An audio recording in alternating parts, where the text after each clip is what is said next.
Hello and welcome to my YouTube channel. So my name is Susan Ashley and I'm currently living in Europe. And today I am having a discussion with a lovely friend called Anna, who currently lives in Australia. And we're going to discuss the fear factor that's happening right now, how you can navigate it, why you're being activated, how you're being activated, but also how to remove yourself from it so that you can live from the heart, so that you can live a clear life and start creating the sort of world that you and I, all of us, want to create, especially as mums. You know, we want to create a world that is peaceful for our children, that is loving and kind, that isn't filled with competitiveness and bad behavior. So let's open it up. Hi, Anna. Welcome to this conversation, let's say. I'm so grateful, Susan. I mean, I love my conversations with you, and I've followed your work for decades now, and so much that you've shared through connecting with Kassandra, and just your ideas have been fertile material to have discussions that I think it's timely in the world that we start having now and normalizing, because we are in a new era. We're reviewing history, we're reviewing science, we're finding out that so much that we've been told is actually not correct. And there's this beautiful time of discovery, and there are no rules. So while we don't claim to know the answers, we can explore without being attached to facts, and hope that we trigger and open other people's minds and intuition. It can only be benevolent. Absolutely. So Anna, you know, we were talking earlier about fear and where that comes from, how it's activated. So can you just go over that again for me, please?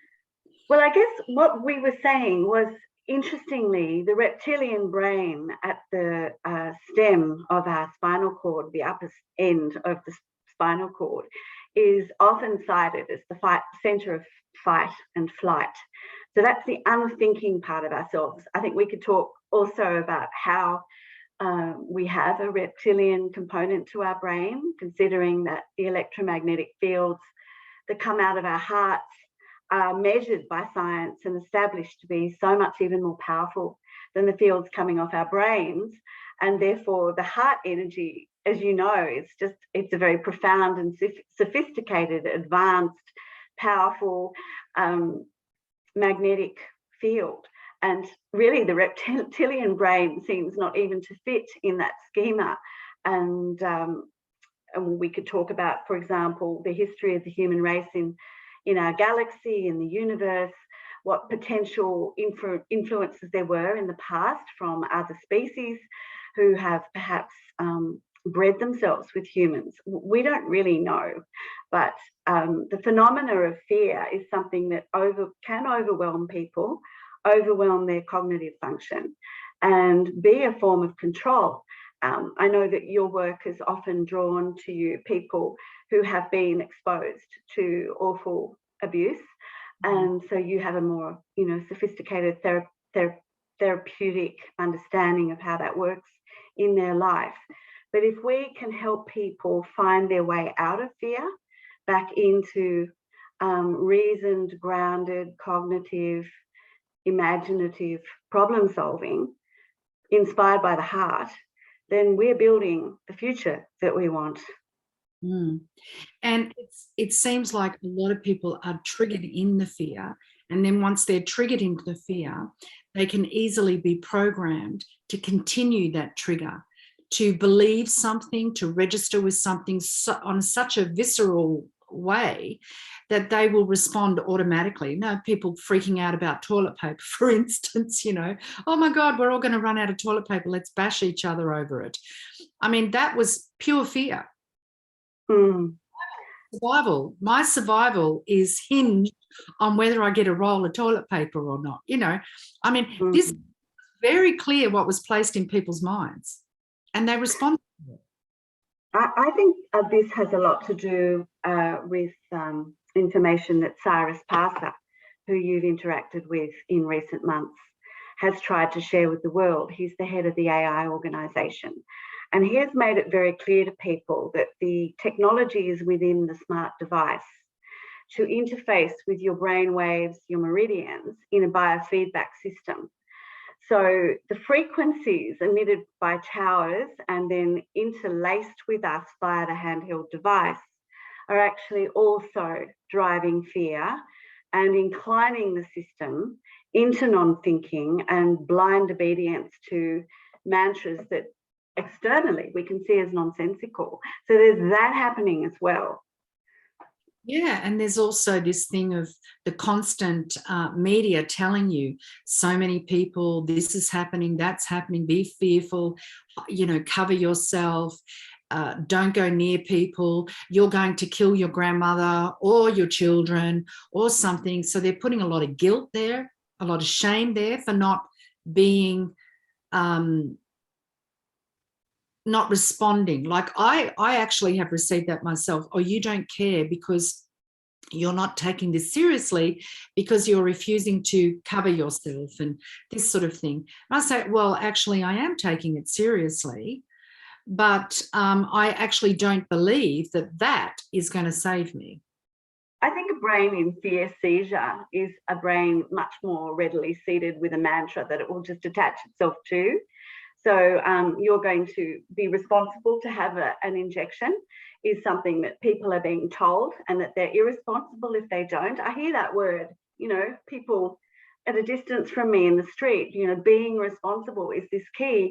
And yet, is it responsible to inject your children with an experimental genetically modifying agent that silences genes? Not really.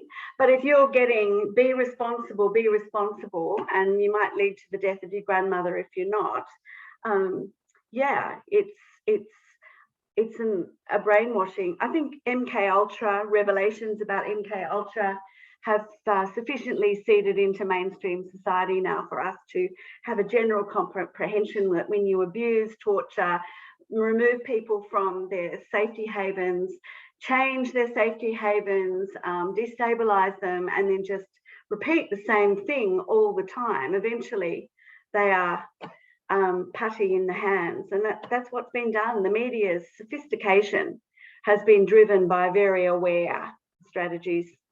Well, absolutely. And they've been doing these experiments for a very long time. Now it's just gone mainstream, as you say. It's freaky to me. I know when this first started, I was like, oh my goodness, because I know from clients what they had told me. And I was, oh, okay, it's gone mainstream now. And you know what I also realized was that there was a certain group that were in control, let's say a negative group, that didn't want to be seen. They wanted to be in the background. They wanted everything to be hidden behind the curtain, so to speak. And then there's another group that don't want that. They want that negativity, that darkness to be completely part of everyone's life. And I think the average person, because I talk to family members, right? They don't get it, because they say, why would my government, why would my doctor, why would these people want to do this? And I say to them, look, you come from a person, you're a person who's kind and considerate and generous, and your mind doesn't operate from that darkness. So it's difficult for you to comprehend the level of darkness that's out there. Difficult for you to come to terms with the fact that there are people that are systematically creating mass murder.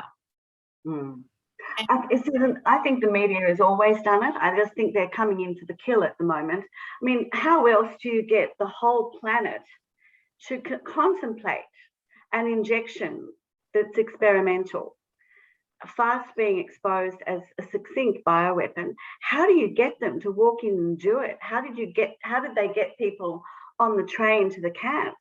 I mean, it was they've come in very intensively, but they've been shaping people and disempowering them using the same technologies for decades. Education, the whole system. So I think, you know, we're in a privileged opportunity, a pivot point now, to see it for what it is, to call it, to name it, to remember and to start recreating who we are, despite the brainwashing. Absolutely, because a lot of people are talking about timelines finishing, and so we're dealing with that. But also, if those timelines are finishing, which I agree that they are, it means that we're going to another level. And whenever we go to another level, there's an open space.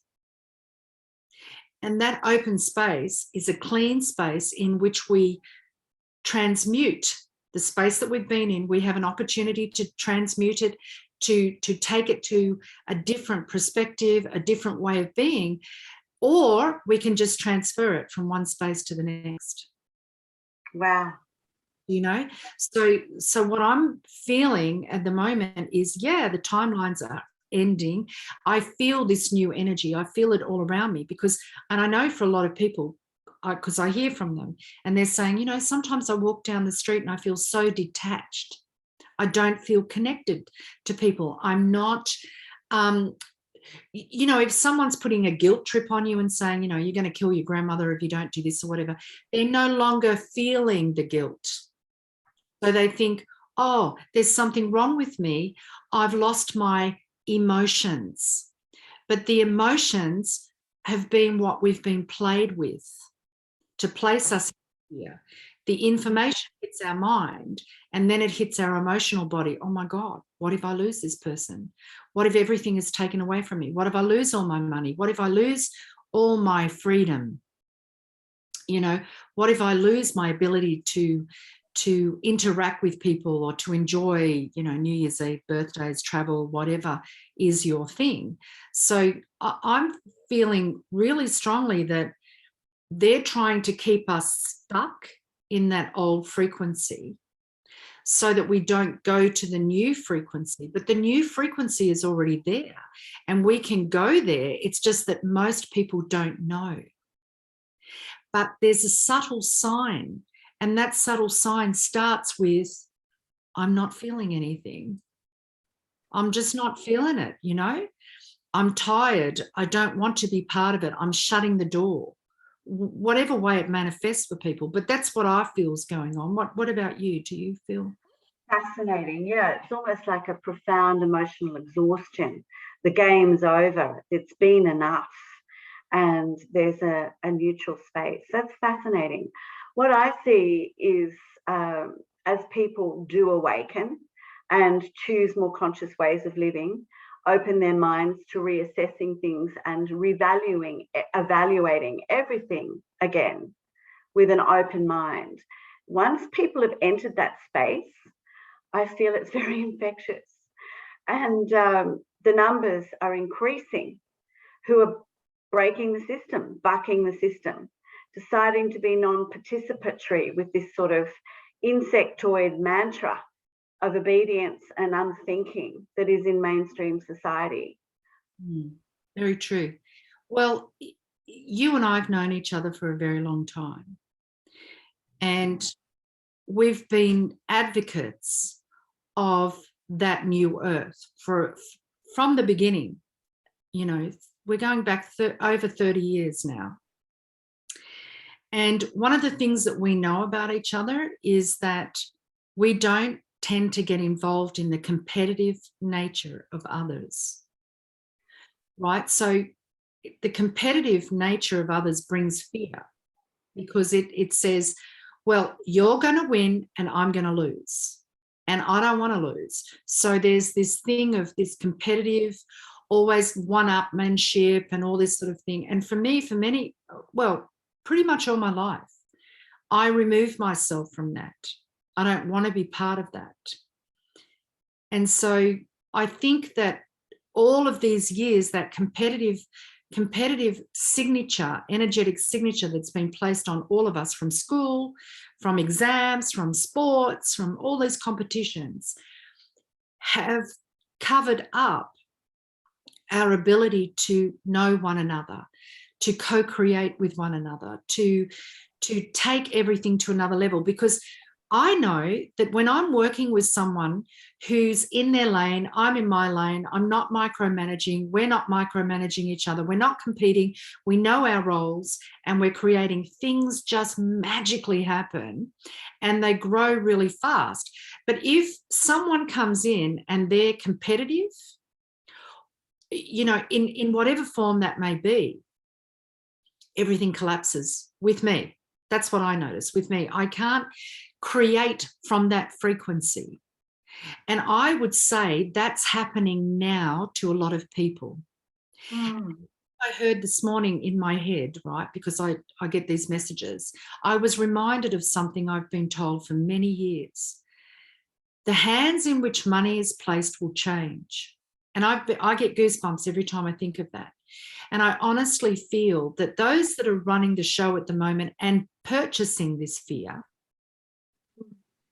are going to lose that money. And the money will be placed in the hands of people who are able to co-create with others, to allow these beautiful inventions of, you know, free energy, clean water, clean air, productive food, beautiful education for children. All of this and medical, everything will start to rise. And it's starting to rise through all of this stuff that's happening, because there's a definite separation, isn't there, Anna? There's this separation of this old world and the new world starting to be built. And so when people kind of ring me and they say, oh, I'm scared or whatever, I go, think of the new world. What is it you want to be connected to? Because from all of this, you can't work if you're not medically altered. I can guarantee you that now they're begging for those people to come back to work because of illness and death and all of this. They're begging now for those people to come back to work. So stand your ground. But I also feel this has been developed over thousands of years. And now we're at this crux of co-creation, and people don't understand how that works. And I think that's how you get out of fear, when you go, no, I'm not in fear about that person. I'm not going to compete. If they win, good on them. You know, that always worked for me. Like people would say, you know, I've actually had people say to me, this is just things that I remember, well, you know, that person won lotto, their family won lotto, and they didn't deserve it because, you know, they just, they're not very good people. And I'm like, okay, so why aren't they good people? Oh, because, you know, they're not intelligent or this is what I've actually heard. And I go, oh, okay. And I think and then this same person is wanting to win lotto because they believe they're doing good on the planet. When I look at that, I go, okay, so if you can't wish that person good that won the lotto and you're wishing them bad, then where is your vibration at to actually win the lotto? Maybe they won the lotto because they're good, kind-hearted people and they gave all that money away to people who needed it, paid it off, mortgages, things like that. Maybe who won lotto was random, and that these things that we seek to attain is part of the game that's been played on us, the competitiveness. And then once again, to convert that to the methodologies titled MK Ultra, you know, victims are made to vie with each other for their life. There's this oppressive and ominous threat of termination. So you can do anything to win. And if you win something that's aligned with survival. So this is the kind of sickness that pervades our society. And I suppose the competitive energy is also something that's born out of generations of struggle, where there has been privation and not enough resources to go around. So, you know, the worst of humanity has shunned that there. But with the frequencies, well, this is what I hope anyway, from learning from you, the frequencies that are becoming available to us are places of infinite creation. And that if we get in the right lane and function from the perspective of having a generous heart, then pretty much all of our needs will get met, and they just do. And the trauma around competition, failing and leading, acknowledging and not acknowledging, which I see around me, falls away. It becomes dead and boring. Well, it is. Yeah, I know. As soon as I see that rise in someone who's around me, I just walk away. I'm not even going to engage in it. I'm not here to help you, to teach you, to, give you a lesson or whatever. I'm not interested. Well, I think, Susan, there's fear in there. There's fear. If someone wants to compete. Absolutely. There's a lot of fear. And I know 100% as a being, I cannot create from fear. No good creation comes from fear. So I know that I'm actually weakening myself if I try to create from that place. That brings me to question and ask you, because you'll have an insight on this. When you think about some of those child prodigies who play an instrument with incredible excellence, and they pretty much, as a little child, when they should be playing, are practicing their violin or the piano for tens of hours, and it's not natural. And I also think of Michelangelo, who arguably as a child was drawing, the discipline of drawing, with punishment associated for not fulfilling the requirements. That kind of application can lead to achievement as well. But how would you compare that with the joyful creation that you're talking about? Yeah, but are they achieving it for someone else or for themselves? They're achieving. It may not come with joy. That's right. There may be joy from fulfillment and satisfaction of having achieved, but at great cost, it feels. So maybe even this concept of excellence is not of the future. It's about the soul's journey and the soul's shining and the soul's excellence, rather than the compared achievement and excellence. I'm not sure. I'm just throwing the idea. It sounds pretty clear to me. I think some people thrive when they have discipline. They thrive with it. But other people put their heels in and they don't move at all. They stop themselves. I know I'm like that. If someone tries to push me to do something, I stand still. I don't do it. I can only do it if it's in alignment for me. So, and I've met others in my work that aren't doing anything because their way of controlling themselves in the family system is to do nothing. So they become the person in the family that, doesn't do anything. I know that about myself. I used to do that for a very long time. And perhaps in that silence, that's where which is timeless. I mean, it may in an incarnation occupy a lot of precious time, but it's essentially timeless silence from a soul's perspective. Perhaps that's the step back out of the system that's really required to reprogram and renew. Mm-hmm. Yeah, well, I've spent a lot of time on my own, in meditation. That for me has been the strongest support throughout my whole life, has been meditation, because when you know yourself and you know your own frequency, you're very aware when someone else's frequency tries to invade you. And it's the same with this fear. Like I can go out in the street, and I know a lot of people, this is happening for a lot of people. I can go out into a public place or a hospital or wherever and suddenly start to feel, maybe there's something wrong with me. Maybe there's, all the thoughts, because we're naturally telepathic, but we're not taught that. So we're naturally influenced by all the biofields of everyone else, thought fields, And I can go into a place and suddenly start thinking, supermarkets are perfect. Oh, do I have enough money for that? Should I buy that? Should I not? But as the fear starts building up. And then I realize, because I know my own mind, I go, oh, okay, where's that coming from? Because I wasn't thinking that before I came in here. Now suddenly I'm afraid to spend money, or I'm afraid to, something bad's going to happen or something like that. And then I realize, okay, this is not my thought. Mm-hmm.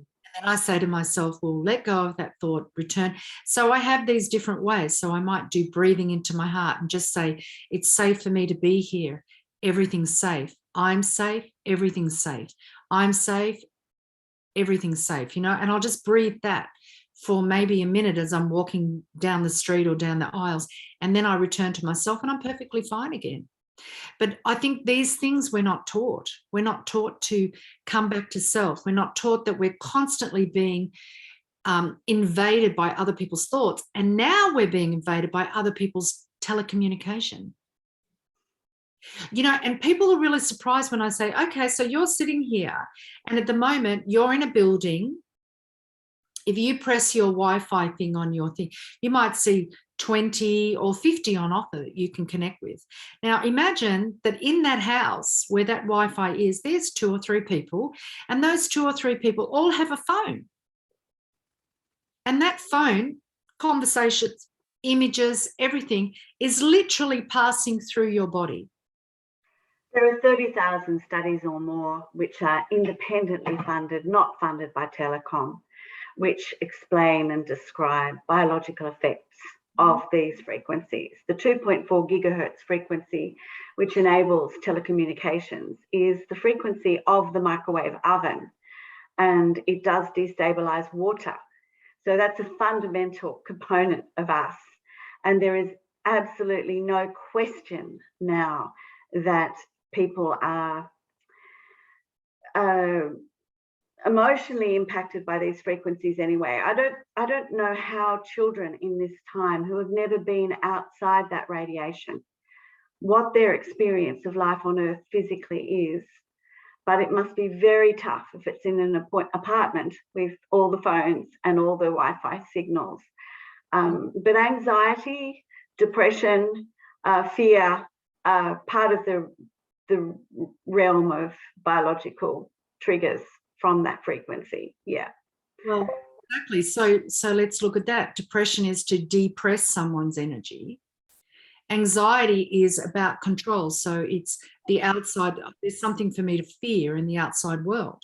And if we look at the levels of that in our children, it's very high. Mm-hmm. And I directly link that because while we were talking, I was thinking, you know, years ago when, as I said, we're all telepathic, we're all open. Before we had mobile phones and we just had landlines and things, it was very easy to be clear in your mind. It was very easy to know the self, right? And now we have, and even then, even when that was happening, I was telepathic, so I could hear people's thoughts. Now I have the added stress sometimes of not just people's thoughts, but also the telecommunications that are bombarding me when I go out. And so I've been to places where, you know, very crowded places in the summertime where I felt dizzy from it, like physically dizzy from it, and that I couldn't think straight and scrambled and agitated and all of these things. And I know that's a trigger for me. I have to get out. And people who are with me don't like it because they're desensitized. For them, this is a normal state of being, to have no memory, to be confused, to not be able to even feel your own body, what your body's going through. So I think, you know, now we have the added thing of being telepathic, but also being an open field. And the one more thing I wanted to add to that is this. When we didn't have the mobile phones, I understood that spiritual energies, let's say psychic energies, travel through electricity. And that's why, you know, people would ring us, because I was part of this group that would go cleanse houses and things. They say, oh, yeah, something in the house, you know, like the lights are going on and off and the TV and the flashing and all this sort of stuff. Okay, so we'd clean it out. So the same can happen with water as well, right? But it's more electricity that they use. So we know that spirit uses electrical frequencies to move sometimes from one place or to influence or to get a message across. So now we have these electrical frequencies through our phone everywhere, through the computer. And I know when they first started having these computer games and things like that, I was watching kids. I never let my son have those. And people thought I was nasty because I was watching kids and I could see this energy going from the game into their third eye, hooking into their third eye and not allowing them. So the parents would go, come on, dinner's ready. They just didn't. They were just glued to it. Now I see 2-year-olds, 1-year-olds glued to it. And these things are affecting their field. They're traveling through that electricity into your electrical field, which is your brain, and affecting your whole electrical system, which is also what Cyrus talks about. I'm saying there's an added thing to this that's consciously done with entity, right, to people. And then, because you see them, they're exhausted, they're pale, they're, you know, sunken eyeballs, all of this sort of stuff. So that's going on as well. And people aren't aware of it because we're not taught to be aware that our energy is a system. So this is the electrical system. This is the magnetic field. We're moving into the magnetic field, but the electrical system, have you noticed it's getting stronger, more powerful, more virulent? Because they want us to stay in this field because it's the one way they can control us. When you go into magnetics, that's an outfield, not an infield. So when you go into your heart, that literally gets pushed away from you. It's a whole different frequency. And when you go to that different frequency, and I've been experimenting with this, I always experiment with my own self before I give out information. You've known that, even with healing techniques that I would develop. I call all my people I know, do you want me to do this on you? It's a new thing. And I just experiment with it till I see what it does. And what I'm noticing is that now I can go into a crowded place. If I'm in my heart, I'm okay. What is that about then? Right? So one of the wonderful pieces of advice you've given me, which is hit home, and it's hit home in a way that truth does. Truth's not complex, it's clear. And that is, walk around with the mantra, I am the truth and I am the light. Yeah. And the waves part, they really do. I admire human beings for coping. I think it's end game times for what it is to be human. There is no doubt that Silicon Valley developed technologies in the gaming industry that would capture children's minds and change the way their brains would wire. Permanent neurological changes have been imposed on a generation, which explains a lot more about how easily they are now captured by the false advertising from the cabal through television. But I mean, we are beings of nature. We're beings of earth. Children are meant to be sensually engaged with the physical world, to craft and play and feel and have their field expand in a safe space. But that's not given to children now. They're given a blue lit screen and put in the corner. There's a lot got to change, but those of us who are getting educated and knowing what needs to change, taking actions, connecting with each other and forming societies that are not monitored, can't be controlled because they're individual. Each one is based on individuals coming together and inventing together, co-creating, as you say. It's an exciting time and a tragic time because many loved ones seem lost. It's very true, yeah. But I think that the key here is to sit in your heart every day, to take a moment to be in your heart every day and start to recognize that as your primary frequency. So I know, you know, when your kids are mucking up and stuff like that, and I remember when I was very stressed, you know, a young mum with being stressed, single mother, you know, and I remember one day guidance said to me, go into his world for a moment. And I think, you know, my son was about 2 or something. I don't have time for this, you know. And they're like, no, go into his world for a moment. And I did, and all my stress went away. It was amazing. Like, all of my stress went away, and I went, okay, yeah, I understand now. So I think I had forgotten to go into that world and just be present in this moment, not thinking about what I had to do next, what I need to do, you know, the next day or that evening, or just to take a bit of time to be in the present moment. I think that being a mother it offers a lot of learning with regards to innocence, openness, energy, frequencies. We can learn a lot from our kids. It's not about making them the leader or the boss or the parent. It's just about really being in harmony with them. Because I actually feel we did a lot together, you know, but I see that a lot of, unfortunately, kids don't get that time with their parents that they want. Yes, children certainly are an opportunity for learning, but you know, being human is an opportunity for learning. We can engage with our heart and compassion with any sector of society, even people we don't know.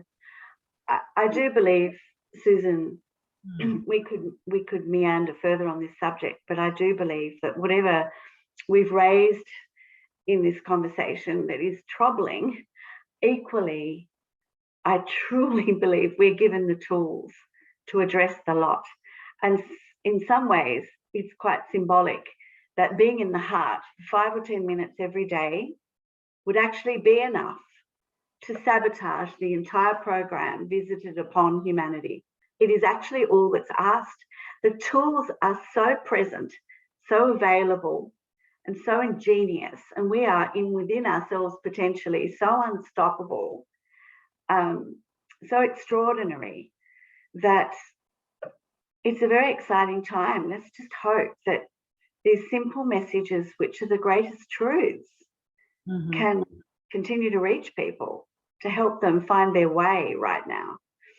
Yeah, so if we understand that fear is a response to something from outside because nothing is actually currently happening to you, you know, because a lot of people will ring me freaked out and go, okay, what's happening? Nothing's actually happening. It's something they're fearing might happen. So, okay, be in this moment. Nothing's happening right now. What I know for sure, because I've been in those fear responses, we all have. The moment I calm down, everything starts to get resolved. Opportunities, people come into my life that help me with that situation. And I've been in some pretty hairy situations in foreign countries and things like that. And I've been in this, oh my God. And then something has said, relax, Susan, calm down. And I will literally center myself, calm myself by breathing into my heart and say, I'm safe. It's safe for me to be here and everything. I am love. I am light, all of that. And then, because the thing is, most people don't want to do that. When they're in the fear response, they don't want to do that because they want to play out the fear response. It's a natural curiosity. Oh, you know, hold on to it. What's going to happen?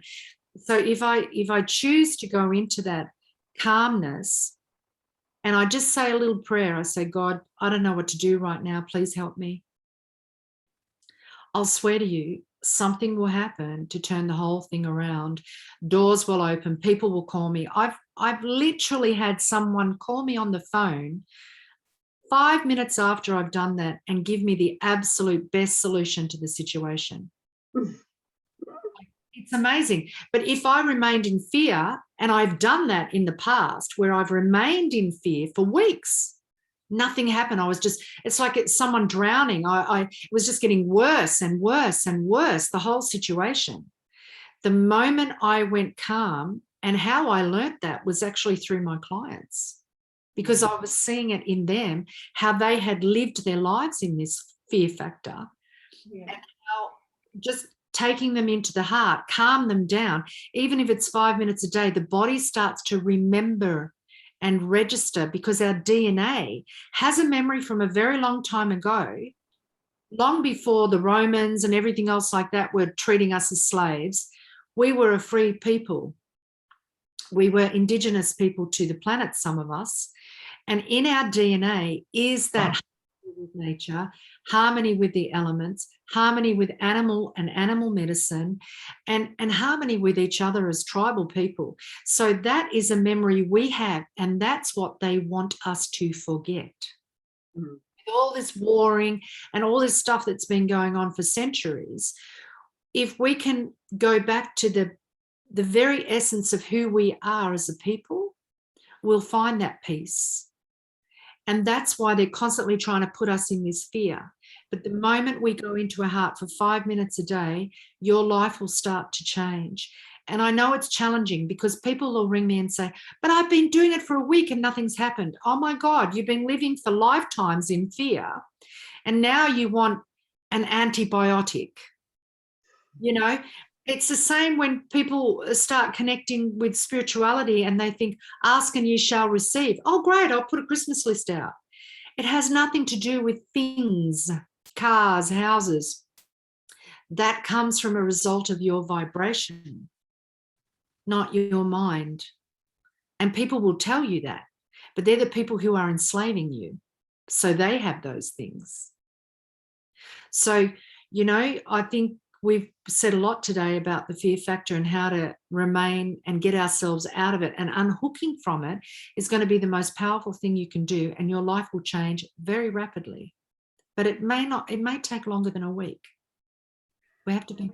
So just add to that on a physical level, when you mention our ancestors and the people who were one with Gaia and lived in harmony with Gaia. If you can find a garden, if you can put your feet on the ground, if you can earth the frequencies that are bombarding your body that are not natural, and you can actually reconnect with the Schumann field, that's a step already to diffusing these interferences and finding yourself. And self is so powerful. True. So I think we covered a lot on this conversation, don't you, Anna? Yeah. Thank you so much for inviting me, Susan. It's been lovely to hear your thoughts. Well, I'm looking forward to covering some more topics. We're going to do money and all sorts of things. It'll be really interesting. And I think we can brainstorm quite a few things here and really maybe even just inspire others to start thinking and feeling in a different field. Because we're creating a new world, and these are the conversations that need to be had. I mean, I love the symbology on ancient ceramics and so on, where you will see circles and lines, the male and the female energy. There's so much communicated with electricity and magnetism, the fields, and women converse, the mouth, the orifice for birth.